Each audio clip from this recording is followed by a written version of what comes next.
The universe is teeming with countless intelligent life forms.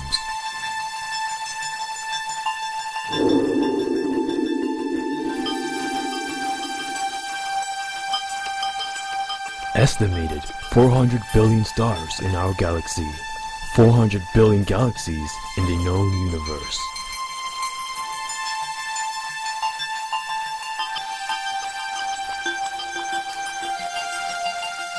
We are not alone on this planet, never have been.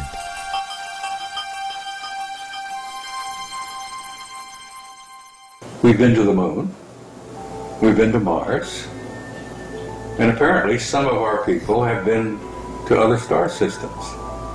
Because apparently 40 years ago we developed not only zero-point energy, but we developed anti-gravity, and we developed the ability to fly faster than the speed of light.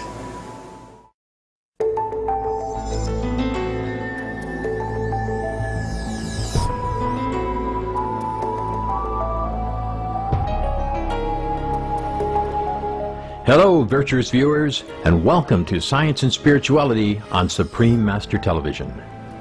In recent years, there has been an increase in the number of sightings reported globally of unidentified flying objects, or UFOs. Today on our program, we are delighted to present the second part in a three-part series featuring a highly engaging interview with an expert ufologist, Mr. Robert Orrell Dean, also known as Bob Dean, a retired Command Sergeant Major in the U.S. Army. Last week on Science and Spirituality, Mr. Dean revealed that while serving in the military, he was authorized to read a top-secret document called the Assessment. The assessment concluded that the Earth has been under detailed observation by extraterrestrials since the beginning of human history. He states the culture, technology, and development of these otherworldly beings far surpasses anything found on Earth. Bob Dean retired from the Army in 1976, and at that point, he says members of more than a dozen different extraterrestrial civilizations had come to Earth. These individuals are from across the universe and sometimes from other dimensions.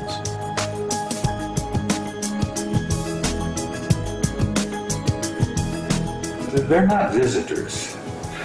They're not here as tourists, dropping in for a weekend or something like that. The planet is under quarantine.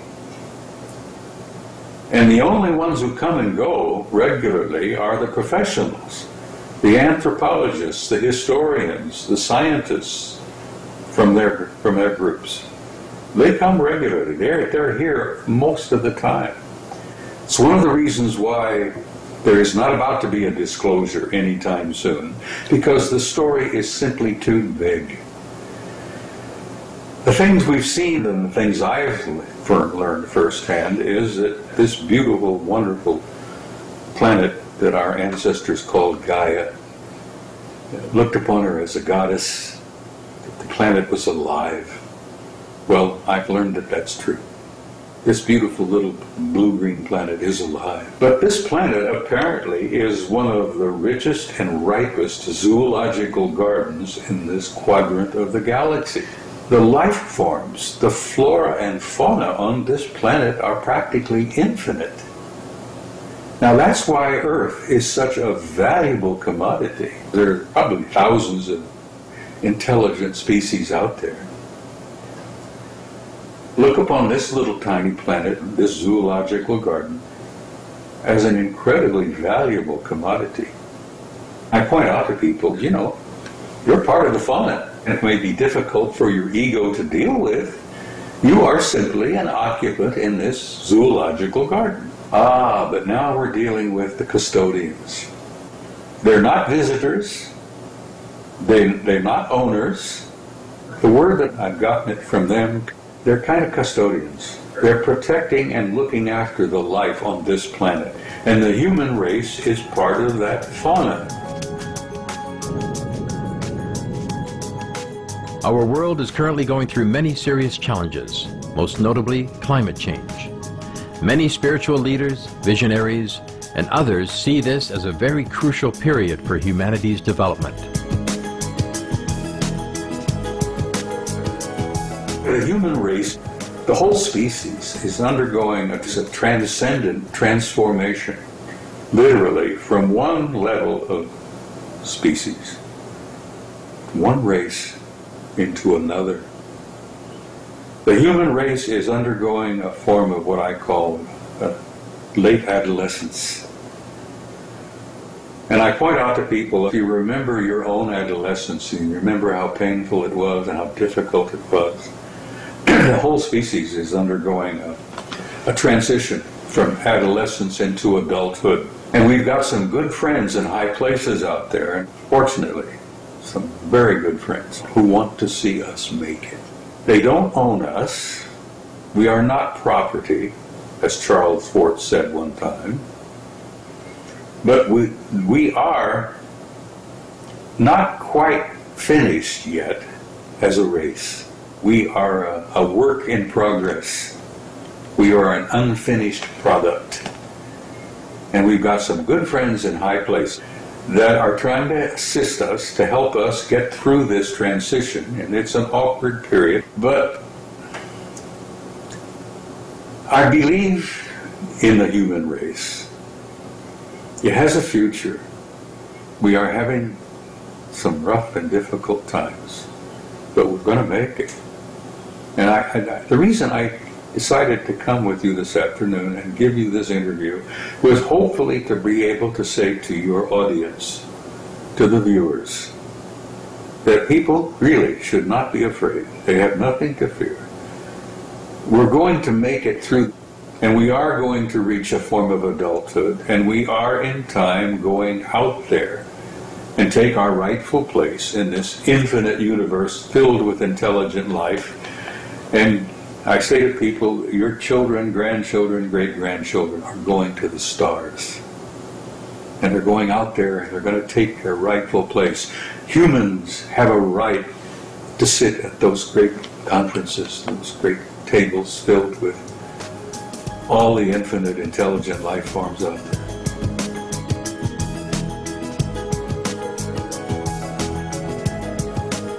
Does our galaxy have a governance system? We asked Mr. Dean whether there is some sort of galactic federation that oversees the affairs of the Milky Way.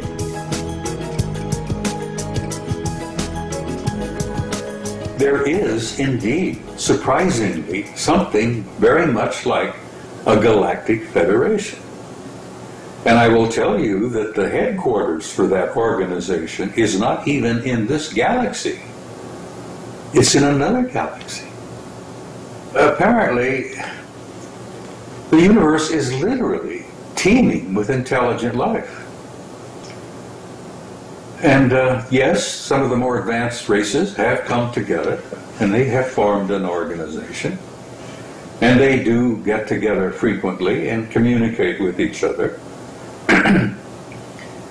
And Project Earth and Project Human Race is at the top of their list at the moment, because we are a difficult, troublesome species. And they are really working to help us get through this transition. Now, most of them went through transitions of this kind in their own histories, ancient histories, going back eons of time. Millennia, eons, literally. Some of those advanced species are 1 million years ahead of us, scientifically, spiritually, culturally, psychologically, sociologically. I've seen that, and I've been a part of that, and I've been shown that, which literally has caused my old paradigm to collapse. Because you see, I have seen what can be. I have seen what the human species can ultimately become. And I know that with assistance and help and guidance from a lot of them, we're going to make it. But having seen that, and then coming back and living in this world, I find it very painful.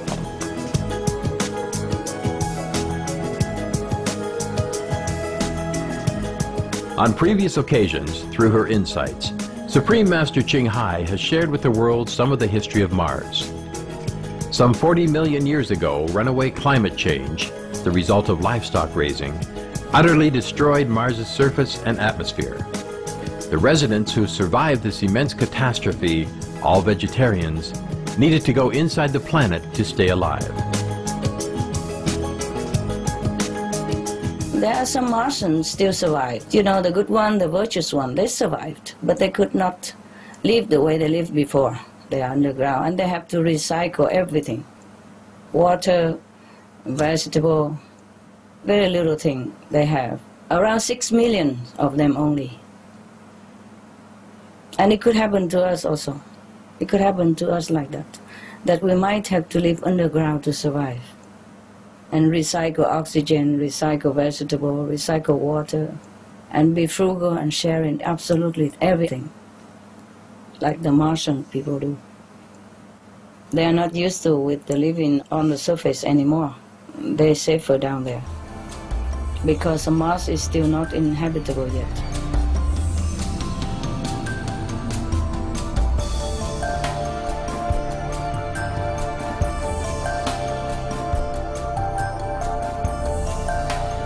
Well, she's right in the fact that there is life on Mars. There is a remnant of a vast civilization on Mars.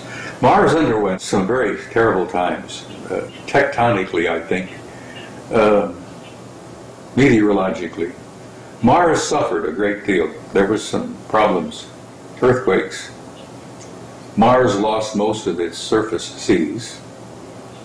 It lost most of its atmosphere, and the survivors of those cataclysms literally had to go underground. And there are large cities under the surface on Mars. I gave you a photograph taken by the Soviet Phobos 2 spacecraft some years ago, showing a city the size of Chicago.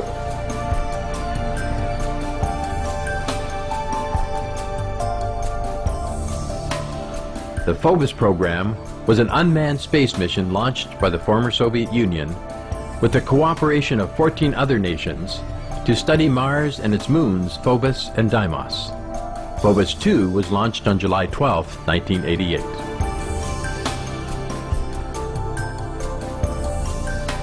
Now this is a gigantic object coming up from the surface of Mars.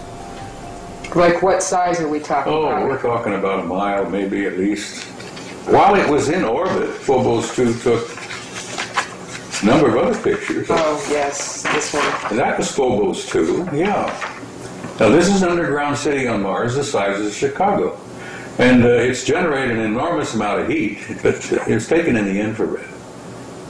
But you can look and you can see the city streets and the blocks and all that, and you know, there's a lot of people living there, I'm sure. A couple of the other pictures that I show regularly in my presentations were taken by Apollo 13 on the way to the moon. That object's 5 miles long. That's a big mothership. I got to know a NASA retired scientist, Norman Berggren, and he published a book called The Ringmakers of Saturn. And in that book, there were a whole bunch of pictures. This one, taken by Voyager 1, 1980, this object here is 2,000 miles long, 450 miles in diameter, and it's artificial, under intelligent control, and it moves around out there. Now this is actually the ring of Saturn here? This is one of the rings, a portion of it. Mr. Dean believes that in order for our world to join the higher order of planetary systems, humanity needs to quickly advance in its development, and thus a global wake-up call for action is urgently needed.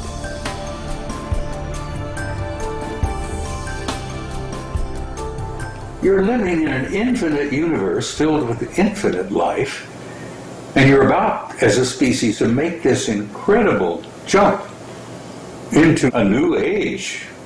Yeah. But anyhow, there is hope. I'm feeling hopeful about the future of the race. With some help, I know we're going to make it. With heartfelt sincerity, thank you, Mr. Dean, for sharing your profound knowledge and precious wisdom with us. Brilliant viewers, please join us again next Monday on Science and Spirituality for the final